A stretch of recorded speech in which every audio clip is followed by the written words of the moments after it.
Calvary കുന്നിൽ നാഥൻ യാഗമായി മാറി.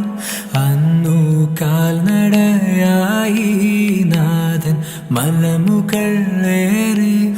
അന്നു ജീവനേകുവാനായെന്തു പാടുപെട്ടു നീ. അന്നു ജീവനേകുവാനായെന്തു പാടുപെട്ടു നീ. എൻ്റെ ജീവനാ